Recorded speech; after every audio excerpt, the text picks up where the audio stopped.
Hello all. It is wonderful to be back at the Flash Memory Summit, talking to you all about the advancements in semiconductors, in flash technologies, and in data architectures. People have been talking a lot about the profusion of data, the amount of data that is flowing in from the edges, from the endpoints, up into the cloud. The big battleground that is in front of us is how do we get the maximum value out of this data? We at Western Digital are particular that we give you an ability, an infrastructure to store and access the data in a secure fashion.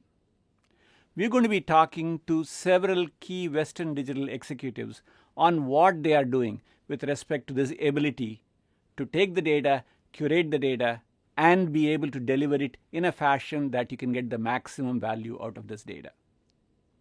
Conventional thinking is that compute dominates the data architecture. We've been seeing this over time as Moore's law slows down in both compute and in DRAM. Purpose-built architectures are showing up everywhere. Purpose-built for different workloads, whether it is for search, whether it is for video, whether it is for database acceleration. Many such workloads require additional specific semiconductor solutions in the compute space. That's because overall, you can increase the number of cores, but you are not able to shrink the transistor much further rapidly. Similarly, in DRAM, the density of DRAM is not growing up. But there is one place where Moore's law is alive, well, and kicking, where we have not hit the Moore's wall, and that's in flash. In flash, that's happening because we have these two new additional ways of scaling. We are not just scaling in one direction. We are not just scaling in the Y direction. We are also scaling in the Z direction. X, Y, and Z scaling allows for rapid scaling of flash, as we saw with the 3D NAND revolution that happened in the earlier part of this decade. What goes in association with that is logical scaling. The ability to get from 2 to 3 to 4, now we are talking about 5 bits per cell from that same die. That allows for this rapid scaling of flash. We have to keep in mind that this amount of data is useful if it is stored. Stored literally means at the end of it, a bit has to flip somewhere. We at Western Digital feel morally responsible for being able to provide you with that ability to store and secure and access that data. So when we have X, Y, and Z scaling and Moore's law continues to work for 3D NAND, and we are able to provide you with this 256 gigabit, 512 gigabit, 1 terabit, 2 terabit die, and we are able to provide systems, solid state drives, small die for edge applications, large die for cloud applications. These are happening. What happens next? What happens when these are put into systems? What is needed to make this data be accessible? For instance, how do we marry an operating system to the characteristics of the media, what we call zone named storages, ZNS? What happens when we can build controllers with open source architectures such as RISC-V? What are these controllers going to be able to provide in terms of ECC or in terms of the front and back end host controllers? What can we do with security? We know that security threats against data are proliferating. What do we need to have a root of trust established around the flash? What does it take to network the storage? What does it take to put it in an NVMe over fabrics? What does it take to make sure that there is accelerators, the AI accelerators that can seamlessly sit on that same fabric so that we can now, instead of moving all the data back and forth to the processor, can now do it in the appliance itself. where some command from the host makes sure that the data and its processing happens in the storage appliance. What happens with video? Smart edge video sensors to make sure that we do local inferences. How do we make sure that edge intelligence makes this happen? All of these and many more such as these are important developments in and around the core strength of storage. Western Digital revolutionizes and takes the core storage strength and then applies to all of these additional applications that go around the data. We are going to be talking to several experts today on each of these applications. I'm looking forward to these conversations. Let me introduce to you Dr. Yan Li. She is the Vice President of Silicon Technology and Manufacturing. She has over 200 patents and is a distinguished member of the IEEE. Yan, you and I have worked together now for the better part of a decade. 3D NAND and its scaling have been pushing Moore's law further and further along. What are the new things that are happening in Flash that are keeping it scaling so very well?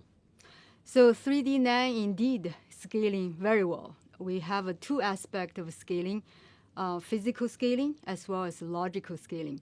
Let me talk about the physical scaling first. The physical scaling, we are very good position avoid the lithography limitation. So we build the 3D NAND so that can continue scale according to Moore's law. And we're not only growing the layers from 48 layer to above 100 layer in production now. We're going to go to 200 layers pretty soon. We're also going to shrink the XY dimension to packing more memory cells in each layer. So this actually multiply the scaling effect. Not only that, we also hiding the peripheral circuits underneath and above the array to get the full benefit of scaling. On the logical scaling side, we have the TLC, 3D TLC 3 bits per cell is already replacing the 2D NAND MLC completely in lots of product. This is because the 3D NAND is a very good cell, very big cell. And then now we are going for QLC, the 4 bits per cell. The 4 bits per cell will go to mainstream SSD pretty soon because the 4-plane architecture we are having starting Big 6 generation. So people already work on the 5 bits per cell. We have PTL called. And we have a system side architecture-wise zone namespace, so-called, and also helping out the QLC into production into lots of SSD product. With all that, our scaling basically propel all these large capacity in the small footprint is a very good scaling path. Now, we think of storage as a static thing. We think of it as a fixed, hey, this is what a block storage device is going to be. But you now are making it very dynamic. What's happening with this level of active dynamic scaling and active dynamic characteristics of 3D NAND? So the key is we have wide applications from edge device to all the way to data center. For example, the edge device need a low power, high performance, but data center need a high capacity and a high endurance. So we have a very wide applications. We designed one NAND chip, but we designed so many different variations to trade off power, energy, endurance to get there. So, we scaling the I/O speed. Our I/O speed goes from 400 megabyte to 2 gigabyte, fivefold in 4 generations. So all these innovation actually propels, drive the innovation in the NAND. NAND is never static. It's everything have lots of things going on every year. I also learned from you more and more that we are adding a lot more intelligence to the NAND device. What do you mean by that? I mean, I thought it was just read and write and erase. That's all we used to do with the NAND device. What's this intelligence doing? So, the big data grows by the second dramatically. Every second we generate so much data.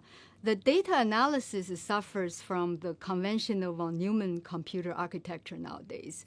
The conventional architecture basically bring all the data from storage and move to the central location of a CPU, GPU get processed. But this moving takes lots of energy and latency, takes time. So this is something we have to break for the big data problem. Big data require a new solution. So we want to move the compute as close to the storage as possible, even inside the NAND. So as we scaling the NAND, we also improve the CMOS. There is a potential in the future we actually build the intelligence inside the NAND. So NAND not only can store the data, we can also compute, encrypt for security, and ECC for data integrity, even adding AI functions. So this could be a game changer in the future and completely changing the architecture and the functionality of the NAND. So you're telling me this simple block device, the flash memory, is scaling on X, Y, Z, and logic.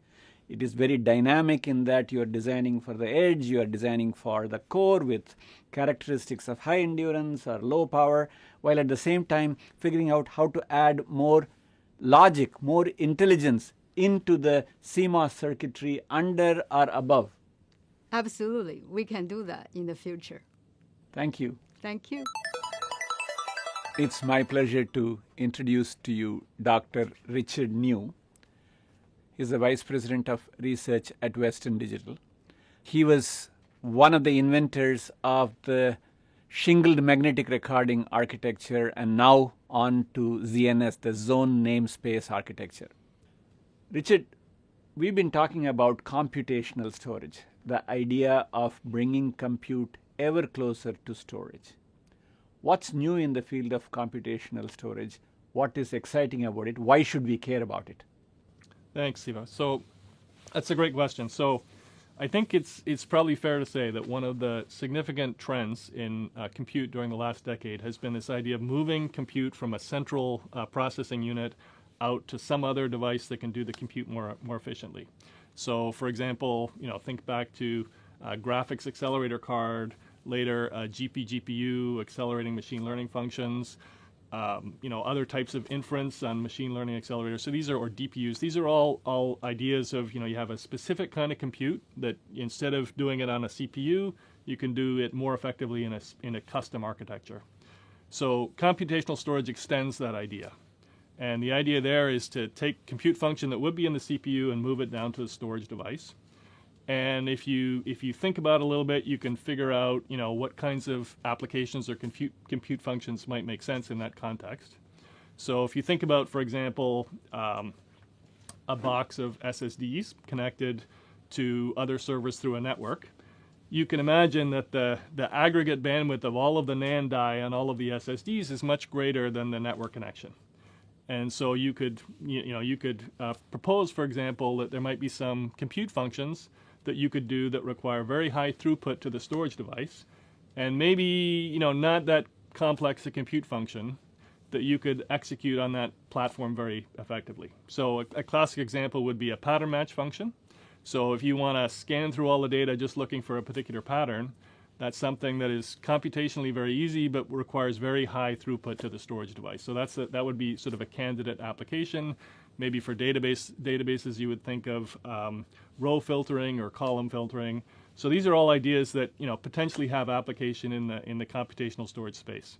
The other aspect of these types of computation, it's really good if you can, for a pattern match function, if the amount of data that you need to return back to the server is much less than the amount of data that you would need to scan. So if you're trying to find a particular pattern in a large pool of data, you can scan through and you only have to return the match locations, for example. So this gives you some idea of the types of compute functions. I call them like the basic compute elements or primitives that you could use for computational storage. And then the problem is to find a larger, more general purpose application, let's say a database. You want to find an application where a significant amount of the compute, let's say in a general purpose query, is really executing these primitives. This appears to be as big a software problem as it is a hardware accelerator. What is Western Digital doing about the software ecosystem that needs to go with this? We have a significant investment in Linux, open source software in general, and Linux kernel in particular. And one of the things that we have learned is if you want to work on storage architecture, you need to have, a minimum, a very good understanding of how things work on the host software side. And, I think back to earlier in my career, one of the eye-openers for me, I remember, this is way back on hard disk drives, we wanted to change the block size from 512 bytes to 4 kilobytes. And of course, this was a no-brainer. If you were a hard disk drive guy, you make the ECC more efficient, you gain, 10% or more areal density very, very easily. But of course, it took a decade or more, probably more than a decade, to get that accomplished in the industry. And some people would probably say it's still not done. So this gives you some idea that, if you want to innovate on the storage architecture side, you need to be able to innovate also on the host software side. And so more recently, you mentioned zone storage. So we've applied that principle there. So zone storage is an umbrella architecture, or like a common architecture for SSDs and HDDs. On the HDD side, it's for shingled magnetic recording, or SMR HDDs. On the SSD side, it's for zoned namespace SSDs, or ZNS SSDs. And those two types of media share a common set of constraints. When you write to these media, you want to write sequentially within a zone. So we have worked recently, and I believe led the industry in terms of defining this zone storage architecture, and also creating the software ecosystem to support that. And since you mentioned computational storage earlier, computational storage will be even more like that. It's even more of a problem where the problem statement itself really comes from the application side. It's easy to make a device that performs a specific hardware function, but you really have to be able to support that in the software. So that's a tremendous area of focus for us. I'm going to switch topics on you. Another important area in storage is security. How does Western Digital think about security? What are we doing about it? One thing we can say about security is that any data storage company today, or any data processing company, whether they like it or not, they're a security company. So I think that's commonly understood in the industry. And as far as security itself is concerned, let me focus on two different domains. One domain is the area of, I'll call it security building blocks. So we're talking about cryptographic algorithms, security protocols, the sort of industry accepted procedures and policies for certification, et cetera. So in this area, these security building blocks, our general view is that, this is an area where you don't get a lot of points for style, or innovation, really. I mean, it's not, there's a place for innovation, but if you innovate the next cryptographic algorithm, it takes, 10 years for the industry to vet it. So when you're talking about making a security product, the strategy there is to use these tried and true cryptographic algorithms and policies and procedures and protocols, et cetera. And our belief in that space is that the industry will move to open and inspectable architectures. So this will take a while, but this is one of the reasons why we were co-founders of the Open Titan project, along with Google and Low Risk and Nuvoton and G&D and others. And the idea here is that the most secure solutions will be built around open and inspectable architectures, where people can go in and examine the implementation and find problems, et cetera. And it's through that open vetting process that you end up with the best solutions. So in the space of these security building blocks, that's the way we think the industry is going to head, towards these open architectures. There's another area of security, of course, which is taking these building blocks and making something for your customer, providing a feature or a service. And of course, in that space, there's a lot more room for innovation. And so I think fundamentally the message for security is that the differentiator, if you like, in security space is really more about the company culture. How you think about security. Do you take it seriously? Is it a burden? How do you handle that within your company? So it's a matter of having the correct culture within the company, and also supported by policies and procedures to really create a strong security environment. So that's the way that we think about it. Thank you, Richard. Appreciate it.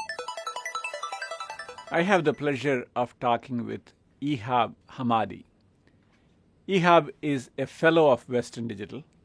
EHAB's past experience has been across the board in the semiconductor space, whether it is in networking, whether it is in compute or storage. So let me take that question from there. EHAB, we have been proudly talking about the fact that we continue to scale in storage, but it is not quite as fast a scaling in both compute and in networking. What's the implications to overall architectures? What is this leading to in the industry? Yeah, it's interesting, Siva. It's been a fascinating journey with Moore's Law, with the semiconductor industry at large. As we look at the CPU within a server today, the single-thread performance has been mostly stagnant for the past number of years, while everything around it has either been getting larger, as in the case of storage of all kinds, getting faster, as in the case of networks, getting even more responsive, as in the case of lower latency interconnects, lower latency flash, and so on and so forth. And moreover, the amount of data that the world continues to generate is continuing to go up. The problems that we're trying to solve continues to actually go up in complexity, and the type of insights that we're trying to extract also continue to go up in complexity. So the question is, how do we drive the performance needed to get us to the next level of requirements that are presenting themselves? Within the data center specifically, there are broadly 3 different areas that will help us get to the level of performance, or actually drive performance through the next decades. And the 3 areas are, 1, distributed compute being embraced broadly in all of its forms. And this is an exciting area. It has been around for a long time for things like HPC, but now it's making its way through the data center, to the edge, the micro edge, and all the way to the the end user devices. Computational storage is a very interesting technology that is really at the heart of it. It's a form of distributed compute. The second area is really the ability for us to match the workloads, the various workloads of today, with a suitable set of infrastructure, and this is where things like composable disaggregated infrastructure or composable infrastructure come in. The third area really is our ability to drive better performing applications and removing inefficiencies across the stack, really, on the server. So whether this is starting with operating systems, kernels, drivers, libraries, all the way to the applications. If you take SSDs, for example, they present traditionally a well-abstracted and familiar block interface. And this block interface is great for end-user computing, laptops, even personal workstations, and so on.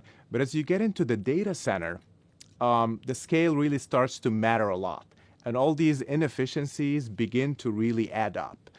So the ability for us to remove duplications and reduce inefficiencies begin to yield improvements around things like durability, things like better endurance, and things like even higher performance that's consistent whether you're doing reads and writes, for example, at the same time. So zone storage, for example, is one technology we're very excited about that delivers all of these advancements. And we're excited to be announcing a new data center class drive that is compatible with ZNS, which is now all part of NVMe. It's all open standards. Very, very interesting. Now, you also mentioned going from the core cloud to the edge to the endpoint to the end user devices. Data architectures across this spectrum. What's new? What's happening from the core to the edge? It's very interesting the amount of change that the industry at large is going through, Siva. Let's take video gaming as an example. And it's a very exciting time for gaming, especially as we look at things like cloud-hosted games. Today, you can instantly gain access to the latest titles in cloud gaming from your mobile device. So now if we look at what's really enabling this experience, starting with the data center core, what you really see over there is a collection of console boards. In some cases, there are all within what looks like a specialty server. It could be a 2U server housing as many as 8 of these consoles.